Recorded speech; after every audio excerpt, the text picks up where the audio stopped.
ಮಿತ್ರರೇ ನಮಸ್ಕಾರ. ಮಿತ್ರರೇ, ಭಾರತದ ಅತಿ ದೊಡ್ಡ ಶತ್ರು ಯಾರು ಹೀಗಂತ ಕೇಳಿದ್ರೆ ಕೆಲವರು ಚೀನಾ ಅಂತ ಹೇಳ್ಬೋದು, ಇನ್ನು ಕೆಲವರು ಪಾಕಿಸ್ತಾನ ಅಂತ ಹೇಳಬಹುದು. ಹೀಗೆ ಅನೇಕ ದೇಶಗಳನ್ನು, ಕೆಲ ಸಾಮಾಜಿಕ ಪಿಡುಗುಗಳನ್ನು ಇದನ್ನೆಲ್ಲ ಗುರುತಿಸಬಹುದು. ಆದರೆ ಮಿತ್ರರೇ, ನನ್ನನ್ನು ಕೇಳಿದ್ರೆ ಭಾರತದ ಅತಿ ದೊಡ್ಡ ಶತ್ರು ಓಲೈಕೆ ರಾಜಕಾರಣ. ಈ ದೇಶಕ್ಕೆ ಅಂಟಿದಂತಹ ಶಾಪ ಅದು. ಈ ಓಲೈಕೆಯ ಕಾರಣದಿಂದಾಗಿಯೇ ಈ ದೇಶಕ್ಕೆ ಸ್ವತಂತ್ರ ಬಂದು 75 ವರ್ಷ ಕಳೆದು ಹೋಗಿದ್ರೂ ಕೂಡ ಇನ್ನೂ ಸಮಾನತೆ ಬಂದಿಲ್ಲ. ಎಲ್ಲರೂ ಒಂದೇ, ಎಲ್ಲರಿಗೂ ಒಂದೇ ರೀತಿಯ ಕಾನೂನಿದೆ, ಈ ದೇಶದಲ್ಲಿ ಸಾಧ್ಯ ಆಗಿಲ್ಲ. ಕೆಲವರು ಸಮಾನತೆಯ ಬಗ್ಗೆ ಗಂಟೆಗಟ್ಟಲೆ ಭಾಷಣ ಮಾಡ್ತಾರೆ. ಅದು ಕೇವಲ ಜಾತಿ ವಿಚಾರಕ್ಕೆ ಸೀಮಿತವಾಗಿರುತ್ತೆ ಹೊರತು ಯಾವುದೋ ಒಂದೆರಡು ಜಾತಿಯನ್ನು ಬೈಯೋದಕ್ಕೆ ಅಥವಾ ಯಾವುದೋ ಒಂದೆರಡು ಜಾತಿಯನ್ನು ಓಲೈಕೆ ಮಾಡೋದಕ್ಕೆ ಸೀಮಿತವಾಗಿರುತ್ತೆ ಹೊರತು ಇಡೀ ದೇಶಕ್ಕೆ ಅನ್ವಯಿಸುವಂತೆ ಅವರು ಮಾತನಾಡೋದಿಲ್ಲ. ಧರ್ಮದ ವಿಚಾರ ಬಂದಾಗ ಮತ್ತೆ ಧಾರ್ಮಿಕ ಸ್ವಾತಂತ್ರ್ಯದ ಅಡಿಯಲ್ಲಿ ಅವರು ಸಮಾನತೆ ವಿರುದ್ಧವಾಗೇ ಮಾತನಾಡ್ತಾರೆ. ಈ ರೀತಿಯ ಸಮಾನತೆಯ ಬಗ್ಗೆ ದೊಡ್ಡ ದೊಡ್ಡ ನಿರ್ಧಾರಗಳನ್ನು ತೆಗೆದುಕೊಂಡಿದ್ದು, ಗಟ್ಟಿಯಾದಂತಹ ನಿರ್ಧಾರಗಳನ್ನು ತೆಗೆದುಕೊಂಡಿದ್ದು ಉತ್ತರ ಪ್ರದೇಶದ ಮುಖ್ಯಮಂತ್ರಿ ಯೋಗಿ ಆದಿತ್ಯನಾಥ್. ಹೀಗಾಗಿ ಯೋಗಿಯನ್ನು ಇಷ್ಟಪಡುವಂಥವರ ಸಂಖ್ಯೆ ಜಾಸ್ತಿ ಇದೆ. ಈಗ ಮಿತ್ರರೇ, ಯೋಗಿಯನ್ನೂ ಮೀರಿಸುವಂತಹ ನಿರ್ಧಾರಗಳನ್ನು ಅಸ್ಸಾಂನ ಮುಖ್ಯಮಂತ್ರಿ ಹಿಮಂತ ಬಿಸ್ವಾ ಶರ್ಮಾ ತೆಗೆದುಕೊಳ್ತಾ ಇದ್ದಾರೆ. ಒಂದು ರೀತಿಯಲ್ಲಿ ಇವರು ಸದ್ಯದ 2 ನಿರ್ಧಾರಗಳಿಂದಾಗಿ ಯೋಗಿಯನ್ನು ಕೂಡ ಓವರ್ಟೇಕ್ ಮಾಡಿದ್ರ ಈಗೊಂದು ಚರ್ಚೆ ಶುರುವಾಗಿದೆ. ಅಸ್ಸಾಂನಲ್ಲಿ ಕಳೆದ 2 ದಿನದಲ್ಲಿ 2 ಕಾನೂನುಗಳು ಪಾಸಾಗಿದ್ದಾವೆ. ಅಸ್ಸಾಂನ ವಿಧಾನಸಭೆಯ ತೀರ್ಮಾನ ತೆಗೆದುಕೊಂಡಿದ್ದು ಈ ನಿರ್ಧಾರದ ಬಗ್ಗೆ ಇಡೀ ದೇಶದಲ್ಲಿ ಚರ್ಚೆ ಆರಂಭವಾಗಿದೆ. ವಿಪಕ್ಷಗಳು ಅಸ್ಸಾಂನ ಮುಖ್ಯಮಂತ್ರಿಯನ್ನು ಟೀಕಿಸೋದಕ್ಕೆ ಶುರು ಮಾಡಿದವೆ. INDIA ಕೂಡ ತಿರುಗಿ ಬಿದ್ದಿದೆ. ಆದರೂ ಕೂಡ ಅಸ್ಸಾಂನ ಮುಖ್ಯಮಂತ್ರಿ ಯಾವುದಕ್ಕೂ ತಲೆ ಕೆಡಿಸ್ಕೊಂಡಿಲ್ಲ. ಅಸ್ಸಾಂನ ಒಳಿತಿಗಾಗಿ ಈ 2 ನಿರ್ಧಾರಗಳನ್ನು ನಾವು ಮಾಡಲೇಬೇಕಾಗಿತ್ತು, ಮಾಡಿದ್ದೀವಿ ಅಂತೇಳಿ ಅವರು ಘೋಷಣೆ ಮಾಡಿದ್ದಾರೆ. ಅದರಲ್ಲಿ ಒಂದು ನಿರ್ಧಾರ ಮುಸ್ಲಿಮರ ಮದುವೆಯ ವಿಚಾರ, ಇನ್ನೊಂದು ನಿರ್ಧಾರ ನಮಾಜ್ಗಾಗಿ ರಜೆ ವಿಚಾರ. ನಮಾಜ್ಗಾಗಿ ರಜೆಯನ್ನು ರದ್ದು ಮಾಡಿದ್ದಾರೆ. ಮುಸ್ಲಿಮರ ಮದುವೆ ವಿಚಾರದಲ್ಲಿ ಮಹತ್ವದ ಕಾನೂನನ್ನು ತಂದಿದ್ದಾರೆ. ಮಿತ್ರರೇ, ಏನಿದು ಕಾನೂನು? ಹಿಮಂತ ಬಿಸ್ವಾ ಶರ್ಮಾ ಯಾಕೆ ಈ ಕಾನೂನನ್ನು ತಂದಿದ್ದಾರೆ? ಅಸ್ಸಾಂನಲ್ಲಿ ಯಾವ ಕಾನೂನು ಇತ್ತು? ಇದರಿಂದ ಏನೇನು ತೊಂದರೆ ಆಗ್ತಾ ಇತ್ತು? ಇದು ಎಷ್ಟು ಬೋಲ್ಡ್ ನಿರ್ಧಾರ? ಇದೆಲ್ಲದರ ಬಗ್ಗೆ ಈ ವಿಡಿಯೋದಲ್ಲಿ ನಿಮಗೆ ತಿಳಿಸುವಂತಹ ಪ್ರಯತ್ನ ಮಾಡ್ತೀನಿ. ನೀವು ಈ ವಿಡಿಯೋನ ಕೊನೆವರೆಗೂ ಮಿಸ್ ಮಾಡದೆ ನೋಡಿ. ಅಸ್ಸಾಂನ ಅಸೆಂಬ್ಲಿಯಲ್ಲಿ ಒಂದು ಕಾನೂನು ಪಾಸ್ ಮಾಡಲಾಯಿತು. ಆ ಕಾನೂನು ಯಾವುದು ಕೇಳಿದ್ರೆ Assam compulsory registration of Muslim marriage and divorce act 2024. ಈ ಬಿಲ್ಲನ್ನು ಹಿಮಂತ ಬಿಸ್ವಾ ಶರ್ಮಾ ಪಾಸ್ ಮಾಡಿದ್ರು. ಈ ಬಿಲ್ ಕಂಪ್ಲೀಟ್ ಆಗಿ ಮುಸ್ಲಿಮರಿಗೆ ಸಂಬಂಧಪಟ್ಟಂತಹ ವಿಚಾರ. ಇದರ ಉದ್ದೇಶವನ್ನು ಹಿಮಂತ ಬಿಸ್ವಾ ಶರ್ಮಾ ಹೇಳಿದ್ದಾರೆ. ಮುಖ್ಯವಾಗಿ ಬಾಲ್ಯ ವಿವಾಹವನ್ನು ತಡಿಬೇಕು, ಒತ್ತಾಯಪೂರ್ವಕ ವಿವಾಹವನ್ನು ಕೂಡ ತಡಿಬೇಕು. ಹುಡುಗ ಹುಡುಗಿ ಅವ್ರ ಇಷ್ಟದಂತೆ ಮದುವೆ ಆಗಬೇಕೇ ಹೊರತು ಬೇರೆಯವರ ಒತ್ತಾಯಕ್ಕೆ ಮದುವೆ ಆಗಬಾರ್ದು. ಅದನ್ನು ತಡೆಯೋದಕ್ಕೋಸ್ಕರವಾಗಿ ಈ ಆ್ಯಕ್ಟನ್ನು ಜಾರಿಗೆ ತಂದಿದ್ದೀವಿ ಅಂತ. ಜೊತೆಗೆ ಒಬ್ಬ ವ್ಯಕ್ತಿ ಹಲವಾರು ಮದುವೆಯನ್ನಾಗುವಂಥದ್ದು ಇದು ತಪ್ಪಬೇಕು. ಈ ಉದ್ದೇಶದಿಂದ ಈ ಕಾನೂನನ್ನು ತರ್ತಾ ಇದ್ದೀವಿ ಅಂತೇಳಿ ಅಸ್ಸಾಂನ ಮುಖ್ಯಮಂತ್ರಿ ಹೇಳಿದ್ದಾರೆ. ಈ ಹಿಂದೆ ಏನು ಕಾನೂನಿತ್ತು? ಈ ಹಿಂದೆಯೂ ಕೂಡ ಮಿತ್ರರೇ, ಅಸ್ಸಾಂನಲ್ಲಿ ಒಂದು ಕಾನೂನಿತ್ತು. ಮುಸ್ಲಿಮರ ಮದುವೆ ವಿಚಾರವಾಗಿ ಒಂದು ಕಾನೂನಿತ್ತು. 89 ವರ್ಷದ ಕಾನೂನದು. ಈ ಹಿಂದೆ ಬ್ರಿಟಿಷರು ತಂದಂತಹ ಕಾನೂನು. ಇವತ್ತಿಗೂ ಕೂಡ ಅದನ್ನು ಪಾಲಿಸಲಾಗ್ತಾ ಇತ್ತು. ಯಾಕೆ ಅದನ್ನು ಪಾಲಿಸಲಾಗ್ತಾ ಇತ್ತು ಕೇಳಿದ್ರೆ, ಸ್ವತಂತ್ರ ಭಾರತದ ಯಾವುದೇ ಸರ್ಕಾರವೂ ಕೂಡ ಮುಸ್ಲಿಮರ ವಿರುದ್ಧ, ಅಂದರೆ ಮುಸ್ಲಿಮರ ವಿರುದ್ಧ ಅಂತ ಹೇಳೋದಕ್ಕೆ ಸಾಧ್ಯ ಇಲ್ಲ, ಆ ನಿಯಮದಲ್ಲಿ ಬದಲಾವಣೆ ಮಾಡೋದಕ್ಕೆ ಮುಂದಾಗಿರಲಿಲ್ಲ. ಯಾಕೆ ಅಂತಂದರೆ ಮುಸ್ಲಿಮರು ಬೇಜಾರಾಗ್ಬಿಟ್ರೆ, ಅವರು ನಮ್ಮ ಪಕ್ಷಕ್ಕೆ ವೋಟ್ ಹಾಕದೇ ಇದ್ದರೆ ನಮ್ಮ ಪಕ್ಷ ಸೋತೋಗ್ಬಿಡುತ್ತೆ. ಈ ಒಂದು ಆತಂಕದಲ್ಲೇ ಆ ಕಾನೂನಿಗೆ ಬದಲಾವಣೆಯನ್ನು ತಂದಿರಲಿಲ್ಲ. ಹೀಗಾಗಿ 89 ವರ್ಷದಿಂದ, ಅಂದರೆ ಬ್ರಿಟಿಷರ ಕಾಲದಿಂದಲೂ ಕೂಡ ಅಸ್ಸಾಂನಲ್ಲಿ ಒಂದು ಕಾನೂನಿತ್ತು. Assam Muslim marriage and divorce act 1935, 1935ರಲ್ಲಿ ಜಾರಿಗೆ ಬಂದಂತಹ ಕಾನೂನು ಈಗಲೂ ಕೂಡ ಜಾರಿಯಲ್ಲಿತ್ತು. ಇದನ್ನು ರದ್ದು ಮಾಡಿ Assam compulsory registration of Muslim marriage and divorce act 2024 ಅನ್ನು ಜಾರಿಗೆ ತರಲಾಗಿದೆ. ಇಲ್ಲಿ ಕಂಪಲ್ಸರಿ ಎನ್ನುವುದನ್ನು ಸೇರಿಸಲಾಗಿದೆ. ಜೊತೆಗೆ ಒಂದಷ್ಟು ಬದಲಾವಣೆಯನ್ನು ಮಾಡಲಾಗಿದೆ. ಈ ಹಿಂದಿನ ಮುಸ್ಲಿಂ ಮ್ಯಾರೇಜ್ ಆ್ಯಕ್ಟ್ನಲ್ಲಿ ಏನಿತ್ತು ಕೇಳಿದ್ರೆ, ಈ ಹಿಂದೆಯೂ ಕೂಡ ಮ್ಯಾರೇಜ್ ರಿಜಿಸ್ಟ್ರೇಷನ್ ಆಗ್ತಾ ಇತ್ತು. ಆದರೆ ರಿಜಿಸ್ಟ್ರೇಷನ್ ಮಾಡ್ತಿದ್ದಿದ್ದು ಯಾರು? ಮುಸ್ಲಿಂ ರಿಜಿಸ್ಟ್ರಾರ್ಗಳು, ಅವರನ್ನು ಕಾಜಿಗಳು ಅಂತ ಕರೆಯಲಾಗ್ತಾ ಇತ್ತು. ಇವರು ಸರ್ಕಾರದಿಂದಲೇ ಅನುಮತಿ ಪಡಿತಾ ಇದ್ರು. ಅಂದರೆ ಸರ್ಕಾರದಿಂದ ಅವರಿಗೊಂದು ಪರ್ಮಿಷನ್ ಲೆಟರ್ ಸಿಗ್ತಾ ಇತ್ತು. ಆ ಕಾಜಿಗಳು ಮುಸ್ಲಿಂ ರಿಜಿಸ್ಟ್ರೇಷನ್ ಅನ್ನು ಮಾಡ್ತಾ ಇದ್ರು. ಯಾರೇ ಮದುವೆ ಆದರೂ ಕೂಡ ಅವರ ಬಳಿಯಲ್ಲಿ ಹೋಗಬೇಕಾಗಿತ್ತು, ರಿಜಿಸ್ಟ್ರೇಷನ್ ಮಾಡಿಸಬೇಕಾಗಿತ್ತು. ಇಡೀ ಅಸ್ಸಾಂನಲ್ಲಿ ಒಟ್ಟು 95 ಜನ ಕಾಜಿಗಳಿದ್ರು. ಈಗ ಸರ್ಕಾರ ಏನು ತೀರ್ಮಾನ ಮಾಡಿದೆ? ಇನ್ಮುಂದೆ ಈ ಕಾಜಿಗಳ ಬಳಿಯಲ್ಲಿ ರಿಜಿಸ್ಟ್ರೇಷನ್ ಆಗೋದಿಲ್ಲ. ಕಾಜಿಗಳ ಕೆಲಸ ಹೋಗ್ಬಿಡ್ತು. ಕಾಜಿಗಳಿಗೆ 2 ಲಕ್ಷ ರೂಪಾಯಿ ಕೊಟ್ಟು ಅವ್ರನ್ನ ಮನೆಗೆ ಕಳಿಸ್ಬಿಟ್ರು. ಇನ್ನು ನೀವು ಬೇರೆ ಏನಾದರೂ ಕೆಲಸ ಮಾಡ್ಕೊಳ್ಳಿ, ನಿಮ್ಮ ಕಾಂಪನ್ಸೇಷನ್ ರೂಪವಾಗಿ 2 ಲಕ್ಷ ರೂಪಾಯಿ ಕೊಡ್ತೀವಷ್ಟೇ, ನಿಮಗಿನ್ನು ಸಂಬಳ ಸಿಗೋದಿಲ್ಲ, ನೀವು ರಿಜಿಸ್ಟ್ರೇಷನ್ ಮಾಡೋದಕ್ಕೆ ಸಾಧ್ಯ ಇಲ್ಲ ಅಂತ ಸರ್ಕಾರ ಸೂಚನೆ ಕೊಟ್ಟಿದೆ. ಇನ್ನು ಹೇಗೆ ರಿಜಿಸ್ಟ್ರೇಷನ್ ಆಗುತ್ತೆ ಕೇಳಿದ್ರೆ, ಸಬ್ ರಿಜಿಸ್ಟ್ರ್ ಆಫೀಸಿಗೆ ಹೋಗಬೇಕು, ಅಲ್ಲೇ ರಿಜಿಸ್ಟ್ರೇಷನ್ ಆಗಬೇಕು. ಡಿವೋರ್ಸ್ ಕೂಡ ನ್ಯಾಯಾಲಯದ ಮೂಲಕವೇ ಆಗಬೇಕು. ಬೇರೆ ರೀತಿಯಲ್ಲಿ ಡಿವೋರ್ಸ್ ಆಗೋಕ್ಕೆ ಸಾಧ್ಯ ಇಲ್ಲ. ಈ ರೀತಿಯಾಗಿ ಈ ಕಾನೂನಲ್ಲಿ ಹೇಳಲಾಗಿದೆ. ಜೊತೆಗೆ ರಿಜಿಸ್ಟ್ರೇಷನ್ ಮಾತ್ರ ಅಲ್ಲ, ವಿವಾಹ ಆಗುವಂಥವರು ಕಂಪಲ್ಸರಿ ವಯಸ್ಕರಾಗಿರಬೇಕು. ಹೆಣ್ಣಿಗೆ 18 ವರ್ಷ ಆಗಿರಬೇಕು, ಗಂಡಿಗೆ 21 ವರ್ಷ ಆಗಿರಬೇಕು. ಇಲ್ಲದೆ ಹೋದರೆ ಆ ಮದುವೆಯನ್ನು ರಿಜಿಸ್ಟ್ರೇಷನ್ ಮಾಡುವ ಹಾಗಿಲ್ಲ. ಒಂದು ವೇಳೆ ಇದನ್ನು ಮೀರಿ ಯಾವುದಾದ್ರು ಸಬ್ ರಿಜಿಸ್ಟ್ರಾರ್ ಅದನ್ನು ರಿಜಿಸ್ಟ್ರೇಷನ್ ಮಾಡಿದ್ದೆ ಆದರೆ ಅಂಥವರಿಗೆ 50,000 ರೂಪಾಯಿ ದಂಡ, 1 ವರ್ಷ ಜೈಲು ಶಿಕ್ಷೆಯನ್ನು ವಿಧಿಸೋದಕ್ಕೆ ಕಾನೂನನ್ನು ತರಲಾಗಿದೆ. ಅಂದರೆ ಅಷ್ಟು ಕಠಿಣವಾದ ಕಾನೂನನ್ನು ತರಲಾಗ್ತಾ ಇದೆ. ಯಾಕೆ ಹೀಗೆ ಕಾನೂನು ತರಲಾಗ್ತಾ ಇದೆ? ಏನು ತೊಂದರೆ ಆಗ್ತಾ ಇತ್ತು ಕೇಳಿದ್ರೆ, ಅಸ್ಸಾಂನಲ್ಲಿ ಅವ್ಯಾಹತವಾಗಿ ವ್ಯಾಪಕವಾಗಿ ಬಾಲ್ಯ ವಿವಾಹ ನಡೀತಾ ಇತ್ತು. ಈಗ ಮುಸ್ಲಿಂ ಪರ್ಸನಲ್ ಲಾ ಇದೆ.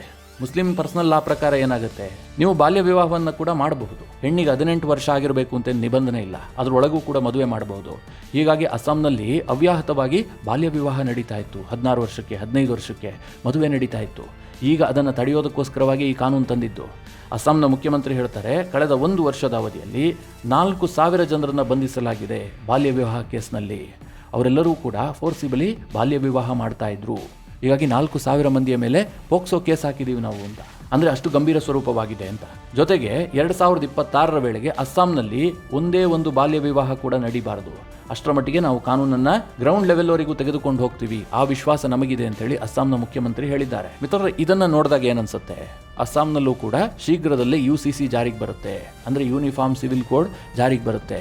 ಈಗ ಹಂತ ಹಂತವಾಗಿ ಅಸ್ಸಾಂನ ಮುಖ್ಯಮಂತ್ರಿ ಅದಕ್ಕೆ ವೇದಿಕೆ ಸಿದ್ಧ ಮಾಡ್ತಾ ಇದ್ದಾರೆ ಅಂತ ಗೊತ್ತಾಗುತ್ತೆ. ಇಲ್ಲದೆ ಹೋದರೆ ಮುಸ್ಲಿಂ ಮದುವೆ ಆ್ಯಕ್ಟನ್ನು ಯಾಕೆ ಚೇಂಜ್ ಮಾಡಬೇಕಾಗಿತ್ತು? ಎಲ್ಲರೂ ಕೂಡ ಕಂಪಲ್ಸರಿ ರಿಜಿಸ್ಟ್ರೇಷನ್ ಆಗಬೇಕು, ಒಂದೇ ಮದುವೆ ಆಗಬೇಕು, ಎರಡನೇ ಮದುವೆ ಆಗಬೇಕು ಅಂತಂದರೆ ಡಿವೋರ್ಸ್ ಕೊಟ್ಟಿರಬೇಕು. ಅಲ್ಲಿಗೆ ಒಂದು ಹಂತಕ್ಕೆ UCC ಜಾರಿ ಆದಂತೆ. ಇನ್ನು ಆಸ್ತಿ ವಿಚಾರದಲ್ಲೂ ಕೂಡ ಒಂದಷ್ಟು ಬದಲಾವಣೆಯನ್ನು ತಂದರೆ UCC ಜಾರಿಗೆ ಬಂದ ಹಾಗೆ ಆಗುತ್ತೆ. ಈ ಕಾನೂನು ಜಾರಿಗೆ ತಂದಂತಹ ಸಂದರ್ಭದಲ್ಲಿ ಅಸ್ಸಾಂನ ವಿರೋಧ ಪಕ್ಷಗಳು ಸಾಕಷ್ಟು ವಿರೋಧ ಮಾಡೋದಕ್ಕೆ ಶುರು ಮಾಡಿದ್ದಾವೆ. ಮುಖ್ಯವಾಗಿ AIUDF ಅದರ ನಾಯಕರಾಗಿರುವಂಥ ಅಮೀನುಲ್ ಇಸ್ಲಾಂ ಈ ಕಾನೂನನ್ನು ತೀವ್ರವಾಗಿ ವಿರೋಧಿಸಿದ್ದಾರೆ. ಅವರೇನು ಹೇಳ್ತಾರೆ ಕೇಳಿದ್ರೆ, ನೀವು ಬಾಲ್ಯ ವಿವಾಹವನ್ನು ತಡಿಬೇಕು ಅಂತಾಗಿದ್ರೆ ಈ ಹಿಂದಿನ ಬ್ರಿಟಿಷ್ ಕಾಯ್ದೆ ಏನಿತ್ತು ಅದರಲ್ಲಿ ಆರ್ಟಿಕಲ್ 8 ರದ್ದು ಮಾಡಿದರೆ ಸಾಕಾಗಿತ್ತು. ಇಡೀ ಕಾನೂನನ್ನು ರದ್ದು ಮಾಡೋದು ಯಾಕೆ ಹೀಗಂತ ಪ್ರಶ್ನೆ ಮಾಡಿದ್ದಾರೆ. ಅಂದರೆ ಬ್ರಿಟಿಷ್ ಕಾನೂನಿನಲ್ಲಿ ಸೆಕ್ಷನ್ 8 ಇತ್ತು. ಅದರ ಪ್ರಕಾರ ವಿವಾಹಿತರು ಮೈನರ್ ಬೇಕಾದ್ರೆ ಆಗಿರಬಹುದು. ಒಂದು ವೇಳೆ ಅವರಿಗೆ 18 ವರ್ಷ ಅಥವಾ 21 ವರ್ಷ ತುಂಬಿಲ್ಲ ಅಂತಾದರೆ ಅವರ ಪೋಷಕರ ಸಮ್ಮುಖದಲ್ಲಿ ಆ ಮದುವೆಯನ್ನು ರಿಜಿಸ್ಟರ್ ಮಾಡಬಹುದಿತ್ತು. ಹೀಗಂತ ಬ್ರಿಟಿಷ್ ಕಾನೂನು ಹೇಳ್ತಾ ಇತ್ತು. ಅದಕ್ಕೆ ಅಮೀನುಲ್ ಇಸ್ಲಾಂ ಹೇಳ್ತಾ ಇರುವಂಥದ್ದು, ಅದನ್ನು ಮಾತ್ರ ರದ್ದು ಮಾಡಿ, ಇಡೀ ಕಾನೂನನ್ನೇ ಯಾಕೆ ರದ್ದು ಮಾಡಿದ್ರಿ ಅಂತ.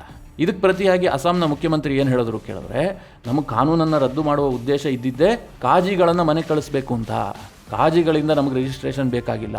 ಸರ್ಕಾರದ ಒಂದು ವ್ಯವಸ್ಥೆ ಇದೆ, ಸಬ್ ರಿಜಿಸ್ಟರ್ ಆಫೀಸಿಗೆ ಹೋಗಬೇಕು, ರಿಜಿಸ್ಟ್ರೇಷನ್ ಆಗಬೇಕು. ಮ್ಯಾರೇಜ್ ರಿಜಿಸ್ಟ್ರೇಷನ್ ಸಬ್ ರಿಜಿಸ್ಟರ್ ಮುಂದೆಯೇ ಆಗಬೇಕು. ನೀವು ಕಾಜಿಗಳನ್ನು ಇಟ್ಕೊಂಡು ರಿಜಿಸ್ಟ್ರೇಷನ್ ಮಾಡಿಸುವ ಹಾಗಿಲ್ಲ. ಅದನ್ನು ರದ್ದು ಮಾಡಬೇಕು ಅಂತಲೇ, ಅಂದರೆ ಕಾಜಿಗಳನ್ನು ಮನೆ ಕಳಿಸಬೇಕು ಅಂತಲೇ ನಾವು ಈ ಇಡೀ ಕಾನೂನನ್ನು ರದ್ದು ಮಾಡಿದ್ದೀವಿ ಅಂತ ಅಸ್ಸಾಂನ ಮುಖ್ಯಮಂತ್ರಿ ಜೋರಾಗಿ ಹೇಳಿದ್ದಾರೆ. ಮಿತ್ರರೇ, ಇದಾಗ್ತಿದ್ದ ಹಾಗೆ ಶುಕ್ರವಾರ ಅಂದರೆ ನಿನ್ನೆ ಆಗಸ್ಟ್ 30ನೇ ತಾರೀಕು ಅಸ್ಸಾಂನಲ್ಲಿ ಮತ್ತೊಂದು ಐತಿಹಾಸಿಕ ನಿರ್ಧಾರವನ್ನು ತೆಗೆದುಕೊಳ್ಳಲಾಗಿದೆ. ಇದು ಕೂಡ ಇಡೀ ದೇಶದಲ್ಲಿ ಚರ್ಚೆ ಆಗ್ತಾ ಇದೆ. ಇದರ ಬಗ್ಗೆ ಸಮಾಜವಾದಿ ಪಕ್ಷ ಇರಬಹುದು, RJD ಇರಬಹುದು, ಎಲ್ಲರೂ ಕೂಡ ವಿರೋಧ ವ್ಯಕ್ತಪಡಿಸ್ತಾ ಇದ್ದಾರೆ. ಆ ನಿರ್ಧಾರ ಏನು ಗೊತ್ತಾ? ಅಸ್ಸಾಂನಲ್ಲಿ ಬ್ರಿಟಿಷರ ಕಾಲದಿಂದಲೂ ಕೂಡ ಒಂದು ಕಾನೂನಿತ್ತು. ಪ್ರತಿ ಶುಕ್ರವಾರವೂ ಕೂಡ ಸರ್ಕಾರಿ ಅಧಿಕಾರಿಗಳಿಗೆ 2 ಗಂಟೆಗಳ ಕಾಲ ರಜೆ. ಯಾಕೋಸ್ಕರವಾಗಿ? ನಮಾಜ್ ಮಾಡೋದಕ್ಕೆ. ಶುಕ್ರವಾರ ಮುಸ್ಲಿಮರು ನಮಾಜ್ ಮಾಡ್ತಾರೆ. ಅದಕ್ಕೋಸ್ಕರವಾಗಿ ಪ್ರತಿ ಶುಕ್ರವಾರವೂ ಕೂಡ 2 ಗಂಟೆ ಸರ್ಕಾರಿ ನೌಕರರಿಗೆ ರಜೆ ಕೊಡಲಾಗ್ತಾ ಇತ್ತು. ಕೇವಲ ಸರ್ಕಾರಿ ನೌಕರರಿಗೆ ಮಾತ್ರ ಅಲ್ಲ, ಅಸ್ಸಾಂನ ವಿಧಾನಸಭೆ ಕೂಡ 2 ಗಂಟೆ ಸ್ಥಗಿತಗೊಳ್ತಾ ಇತ್ತು. ಒಂದು ವೇಳೆ ವಿಧಾನಸಭಾ ಸೆಷನ್ ನಡೀತಾ ಇತ್ತಪ್ಪ, ನಮಾಜ್ ಟೈಮ್ ಆಗ್ತಿದ್ದ ಹಾಗೆ ಸೆಷನ್ ಅಲ್ಲಿಗೆ ಎಂಡ್ ಆಗ್ತಾ ಇತ್ತು. ಅದಕ್ಕೋಸ್ಕರವಾಗಿ 2 ಗಂಟೆ ಕಾಲಾವಕಾಶ. ನಮಾಜ್ ಮುಗಿದ ಬಳಿಕ ಶಾಸಕರೆಲ್ಲ ವಾಪಸ್ ಬಂದ ಮೇಲೆ ಮತ್ತೆ ವಿಧಾನಸಭೆ ಆರಂಭಗೊಳ್ತಾ ಇತ್ತು. ಆಗಸ್ಟ್ 30ನೇ ತಾರೀಕು ಶುಕ್ರವಾರವೂ ಕೂಡ ಹಾಗೆ ಆಯಿತು. ನಮಾಜ್ಗೋಸ್ಕರವಾಗಿ ಸ್ಪೀಕರ್ 2 ಗಂಟೆಗಳ ಕಾಲಾವಕಾಶ ಕೊಟ್ಟರು. 2 ಗಂಟೆ ಮುಗಿತಿದ್ದ ಹಾಗೆ ಎಲ್ಲ ಶಾಸಕರು ಸದನಕ್ಕೆ ಹಾಜರಾದರು. ತಕ್ಷಣ ಸ್ಪೀಕರ್ ಏನು ಘೋಷಣೆ ಮಾಡಿದ್ರು? ಅಸ್ಸಾಂನಲ್ಲಿ ನಮಾಜ್ಗಾಗಿ 2 ಗಂಟೆ ವಿಧಾನಸಭೆ ಸ್ಥಗಿತಗೊಳ್ತಾ ಇರುವಂಥದ್ದು ಇದೇ ಲಾಸ್ಟು, ಇದೇ ಕೊನೆಯದಾಗ ಆಗ್ತಾ ಇದೆ. ಇನ್ನು ಮುಂದೆ ಹೀಗಾಗೋದಿಲ್ಲ. ಶುಕ್ರವಾರವೂ ಕೂಡ ಪೂರ್ಣಾವಧಿಗೆ ವಿಧಾನಸಭೆ ನಡೆಯುತ್ತೆ. ನಮಾಜ್ಗಾಗಿ ಯಾವುದೇ ರಜೆಯನ್ನು ಕೊಡಲಾಗುವುದಿಲ್ಲ ಹೀಗಂತ ವಿಧಾನಸಭೆಯಲ್ಲಿ ಘೋಷಣೆ ಮಾಡಲಾಯಿತು. ಇದರ ಬಗ್ಗೆ ವಿಧಾನಸಭೆಯಲ್ಲೇ ಹಿಮಂತ್ ಬಿಸ್ವಾ ಶರ್ಮಾ ಮಾತನಾಡಿದ್ರು. ನಮಗೆ ಬ್ರಿಟಿಷರ ಕಾನೂನಿನಿಂದ ಮತ್ತೆ ಮುಕ್ತಿ ಸಿಕ್ಕಿದೆ. ಅಸ್ಸಾಂನಲ್ಲಿ ಮತ್ತೊಂದು ಬ್ರಿಟಿಷರ ದಾಸ್ಯದ ಸಂಕೇತವಾಗಿದ್ದಂತಹ ಕಾನೂನಿನಿಂದ ನಾವು ಹೊರಗೆ ಬಂದಿದ್ದೀವಿ. ಇದನ್ನೆಲ್ಲ ಬ್ರಿಟಿಷರು ಮಾಡಿಟ್ಟಿದ್ರು. ವಿಧಾನಸಭೆಯ ಪ್ರೊಡಕ್ಟಿವಿಟಿಗೆ ಹಿನ್ನಡೆ ಆಗ್ತಾ ಇತ್ತು. ಇನ್ನು ಮುಂದೆ ಹಾಗಾಗೋದಿಲ್ಲ, ವಿಧಾನಸಭೆಯ ಪ್ರೊಡಕ್ಟಿವಿಟಿ ಜಾಸ್ತಿ ಆಗುತ್ತೆ ಅಂತ ಅಸ್ಸಾಂನ ಮುಖ್ಯಮಂತ್ರಿ ಹಿಮಂತ ಬಿಸ್ವಾ ಶರ್ಮಾ ಹೇಳಿಕೆ ಕೊಟ್ಟಿದ್ದಾರೆ. ಅಸ್ಸಾಂನ ಮುಖ್ಯಮಂತ್ರಿ ಮುಲಾಜಿಲ್ಲದೆ ಕೆಲವೊಂದಷ್ಟು ಕ್ರಮಗಳನ್ನು ಕೈಗೊಳ್ತಾ ಇದ್ದಾರೆ. ಯಾಕೆ ಅಂತಂದರೆ ಇವತ್ತು ಪಶ್ಚಿಮ ಬಂಗಾಳ ವಿಚಾರ ಜೋರಾಗಿ ಚರ್ಚೆ ಆಗುತ್ತೆ. ಪಶ್ಚಿಮ ಬಂಗಾಳದಲ್ಲಿ ಬಂಗಾಳದಿಂದ ಬರುವಂತಹ ನುಸುಳುಕೋರರ ಸಂಖ್ಯೆ ಜಾಸ್ತಿ ಆಗ್ತಾ ಇದೆ. ಅಲ್ಲಿ ಡೆಮೋಗ್ರಫಿ ಬದಲಾಗ್ತಾ ಇದೆ. ಸಾಕಷ್ಟು ಸಂಖ್ಯೆಯಲ್ಲಿ ಬಾಂಗ್ಲಾದೇಶದಿಂದ ಬಂದು ನೆಲೆಸ್ತಾ ಇದ್ದಾರೆ. ಇದ್ರ ಬಗ್ಗೆ ಇಡೀ ದೇಶ ಚರ್ಚೆ ಮಾಡುತ್ತೆ. ಅಲ್ಲಿ 30% ಮುಸ್ಲಿಮರಾಗಿದ್ದಾರೆ. ಇದು ನ್ಯಾಚುರಲ್ ಆಗಿ ಏರ್ತಾ ಇರುವಂಥದ್ದಲ್ಲ, ನುಸುಳುಕೋರರ ಸಂಖ್ಯೆ ಜಾಸ್ತಿ ಆಗ್ತಾ ಇದೆ. ಈಗೆಲ್ಲ ಒಂದು ರೀತಿಯಲ್ಲಿ ಕೆಲವರು ವಾದ ಮಾಡೋರಿದ್ದಾರೆ. ಆದರೆ ಮಿತ್ರರೇ, ಅಸ್ಸಾಂನ ಪರಿಸ್ಥಿತಿಯೂ ಕೂಡ ಹೀಗೆ ಇದೆ. ಯಾಕೆ ಗೊತ್ತಾ? ಅಸ್ಸಾಂ ಕೂಡ ಬಾಂಗ್ಲಾದೇಶದೊಂದಿಗೆ ಗಡಿ ಹಂಚಿಕೊಂಡಿದೆ. ಅಸ್ಸಾಂಗೂ ಕೂಡ ಇದೇ ಸಮಸ್ಯೆ ಇದೆ. ಈ ದೇಶಕ್ಕೆ ಸ್ವತಂತ್ರ ಬಂದಂತಹ ಸಂದರ್ಭದಲ್ಲಿ ಅಸ್ಸಾಂನ ಮುಸ್ಲಿಮರ ಪ್ರಮಾಣ ಕೇವಲ 12% ಇತ್ತು ಅಲ್ಲಿನ ಜನಸಂಖ್ಯೆಯಲ್ಲಿ. ಈಗ ಅದು 39ರಿಂದ 40% ಏರಿಕೆಯಾಗಿದೆ. ಹೀಗಾಗಿ ಇತ್ತೀಚೆಗೆ ಹಿಮಂತ್ ಬಿಸ್ವಾ ಶರ್ಮಾ ಹೇಳಿದರು, ಅಸ್ಸಾಂನ ಸಮಸ್ಯೆ ಬೇರೆ ಜನರಿಗೆ ಅರ್ಥ ಆಗೋದಿಲ್ಲ. ಅಲ್ಲಿ ಡೆಮೋಗ್ರಫಿ ಬದಲಾಗ್ತಾ ಇದೆ. ನಾವು ಬದುಕಬೇಕು ಇಲ್ಲ ಸಾಯಬೇಕು ಅಂತಹ ಸ್ಥಿತಿಯಲ್ಲಿದ್ದೀವಿ. ಹೀಗಾಗಿ ನಾವು ಯಾವ ಕಾರಣಕ್ಕೂ ಕೂಡ ಅಸ್ಸಾಮನ್ನು ಮುಸ್ಲಿಂ ಲ್ಯಾಂಡ್ ಆಗಿ ಮಾಡೋದಕ್ಕೆ ಬಿಡೋದಿಲ್ಲ ಅಂತ ಹಿಮಂತ ಬಿಸ್ವಾ ಶರ್ಮಾ ಹೇಳಿದರು. ಈಗ ಅದೇ ಪ್ರಕಾರವಾಗಿ ಯಾವ ಕಾರಣಕ್ಕೂ ಕೂಡ ಡೆಮೋಗ್ರಫಿ ಚೇಂಜ್ ಆಗಬಾರ್ದು. ಸಂವಿಧಾನದಲ್ಲಿ ಏನೇನು ಮುಸ್ಲಿಮರಿಗೆ ರಕ್ಷಣೆ ಇರಬೇಕೋ ಅದೆಲ್ಲ ಸಿಗಬೇಕು. ಅದರ ಹೊರತಾಗಿ ಎಕ್ಸ್ಟ್ರಾ ಏನು ಕಾನೂನುಗಳಿದ್ವು, ಬ್ರಿಟಿಷರ ಕಾಲದಿಂದಲೂ ಅನುಸರಿಸ್ತಾ ಇದ್ದಂತಹ ಕಾನೂನುಗಳು, ಅದನ್ನು ರದ್ದು ಮಾಡೋದಕ್ಕೆ ಹಿಮಂತ ಬಿಸ್ವಾ ಶರ್ಮಾ ಮುಂದಾಗಿದ್ದಾರೆ. ಒಂದೊಂದೇ ಕಾನೂನು ರದ್ದಾಗ್ತಾ ಇದ್ದಾವೆ. ಸದ್ಯ ಯಾವಾಗ ಈ ಕಾನೂನುಗಳು ರದ್ದಾಯಿತು, ಮುಸ್ಲಿಮರಿಗೆ ನಮಾಜ್ ರಜೆಯನ್ನು 2 ಗಂಟೆ ಕೊಡಲಾಗ್ತಾ ಇತ್ತಲ್ಲ, ಅದನ್ನು ರದ್ದು ಮಾಡಿದ್ರು. ತಕ್ಷಣ ವಿಪಕ್ಷಗಳು ಆಕ್ಟಿವ್ ಆದವು. ಇದರ ಬಗ್ಗೆ RJD, ಸಮಾಜವಾದಿ ಪಕ್ಷ, ಅಸ್ಸಾಂನಲ್ಲಿರುವಂತಹ ವಿಪಕ್ಷಗಳು ಎಲ್ಲರೂ ಟೀಕೆ ಮಾಡಿದ್ದಾರೆ. BJP ಇವತ್ತು ಮುಸ್ಲಿಮರ ಹಿಂದೆ ಬಿದ್ದುಬಿಟ್ಟಿದೆ, ಇವರಿಗೆ ಮುಸ್ಲಿಮರ ವಿರುದ್ಧ ತೀರ್ಮಾನ ಕೈಗೊಳ್ಳದೇ ಇದ್ದರೆ ತಿಂದ ಅನ್ನ ಜೀರ್ಣ ಆಗೋದಿಲ್ಲ ಅಂತೆಲ್ಲ ಟೀಕೆ ಮಾಡಿದ್ದಾರೆ. ಅದೇನೇ ಇರಲಿ ಮಿತ್ರರೇ, ಈ ದೇಶದಲ್ಲಿ ಸಮಾನತೆ ಬರಬೇಕು ಅಂತಂದರೆ ಅಂಬೇಡ್ಕರ್ ಏನು ಬರೆದಿದ್ದಾರಲ್ಲ ಸಂವಿಧಾನ, ಸರ್ವರಿಗೂ ಸಮಾನವಾಗಿರುವಂಥ ಸಂವಿಧಾನ, ಅದೇ ಸಂವಿಧಾನ ಜಾರಿಯಲ್ಲಿರಬೇಕು. ಒಬ್ರಿಗೆ ಹೆಚ್ಚು, ಒಬ್ರಿಗೆ ಇನ್ನೊಂದು ಕಾನೂನು, ಮತ್ತೊಬ್ಬರಿಗೆ ಇನ್ನೊಂದು ಕಾನೂನು, ಇದು ಆಗಬಾರ್ದು. ಸರ್ವರಿಗೂ ಯಾವತ್ತು ಒಂದೇ ಕಾನೂನು ಜಾರಿ ಆಗುತ್ತೋ ಆ ದಿನ ಈ ದೇಶದಲ್ಲಿ ಸಮಾನತೆ ಬರುತ್ತೆ. ಸಂವಿಧಾನದ ಅಡಿಯಲ್ಲಿ ಎಲ್ಲರೂ ಕೂಡ ಸಮಾನರೇ. ಈ ನಿಟ್ಟಿನಲ್ಲಿ ಅಸ್ಸಾಂನ ಮುಖ್ಯಮಂತ್ರಿ ಹಿಮಂತ ಬಿಸ್ವಾ ಶರ್ಮಾ ದಿಟ್ಟ ಹೆಜ್ಜೆ ಇಟ್ಟಿದ್ದಾರೆ. ಮಿತ್ರರೇ, ಈ ಬಗ್ಗೆ ನಿಮಗೇನು ಅನಿಸುತ್ತೆ? ನಿಮ್ಮ ಅನಿಸಿಕೆ, ಅಭಿಪ್ರಾಯವನ್ನು ಕಮೆಂಟ್ ಮಾಡುವ ಮೂಲಕ ನಮಗೆ ತಿಳಿಸಿ. ಹಾಗೆ ನಿಮಗೆ ಈ ವಿಡಿಯೋ ಇಷ್ಟವಾದರೆ ಲೈಕ್ ಮಾಡಿ. ಜೊತೆಗೆ ನೀವಿನ್ನೂ ನಿಮ್ಮ ನೆಚ್ಚಿನ ಸಂಸ್ಕಾರ ಸೌರಭ ಯೂಟ್ಯೂಬ್ ಚಾನಲ್ನ ಸಬ್ಸ್ಕ್ರೈಬ್ ಮಾಡಿಲ್ಲ ಅಂತಾದರೆ ಈ ಕೂಡಲೇ ಸಬ್ಸ್ಕ್ರೈಬ್ ಮಾಡಿ. ಮುಂದಿನ ಎಲ್ಲ ಅಪ್ಡೇಟ್ಗಳ ನೋಟಿಫಿಕೇಷನ್ಗಾಗಿ ಬೆಲ್ ಐಕಾನ್ ಒತ್ತಿ.